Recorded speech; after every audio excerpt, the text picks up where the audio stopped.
Hello, I'm Matthew Smith, and this is my introductory speech, and I'd like to title it The Hero in My Life. I'm Matthew Smith, and this is my freshman year, Ivy Tech Community College, the summer of my freshman year, and I'm from Richmond, Indiana, and I'd like to talk about the hero in my life, which was my grandma. Her name's Sandra Smith, and it was my dad's grandma. I grew up my parents divorced at a young age, and so I grew up spending a lot of time with my grandparents. Mom and Dad, of course, was always there, but my grandparents had a major influence on my life, more specifically my dad's side of the family. They really encouraged a lot of family, being with family, and relationships, and the love that they showed for the family really had an impact on my life at a young age. Some of my earliest memories are going and spending a lot of times in the weekends with my grandparents and being with my grandma and grandpa. 1990, unfortunately, my grandpa passed away, and he had some different sicknesses, different things there going on in his body, and ended up having a heart attack in December of 1990.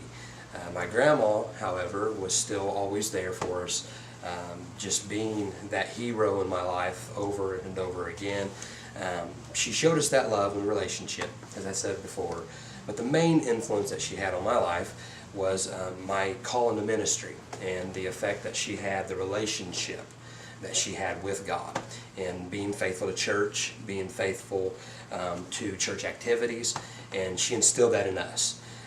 Growing up, I always remember going with her to church activities. She always wanted to make it a point that we were involved at church youth camps, different things like that. And so that was really influential in my life at a young age. I did get called to preach in 1998, April. I've been preaching for a little over 12 years now, and I believe the biggest part of that was from her influence, from her heritage that she had showed me, and just showing so much support, so much backing me up, and being there with me and for me. And so I really appreciate the heritage that she had showed. One of the things that had happened just in the past years was she was diagnosed with a symptom called polycystic kidney disease, which prevents kidney function, which made her end up having to go on kidney dialysis. She fought, of course, was very strong in that, and she would go sometimes do dialysis 3, 4, 5 times a day in her home, but she continued to work there for a while, as long as she could. And so she showed us that strength and being with family and support of family and love through the sickness, through the adversity that she had. She showed that by example, and then she instilled it in us.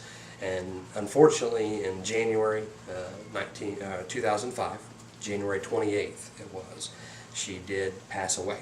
I remember it was a Friday evening, and we went over there. She was in Indianapolis, and she had been in pretty rough condition due to this symptom, and she had some other things come up there.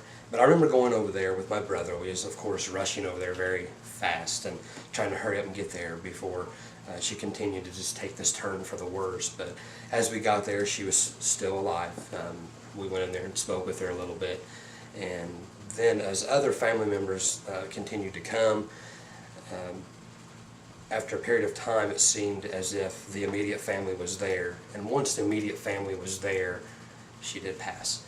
And I feel like she waited on us. It was just something that we all felt down inside of us, that she had waited on us and being there.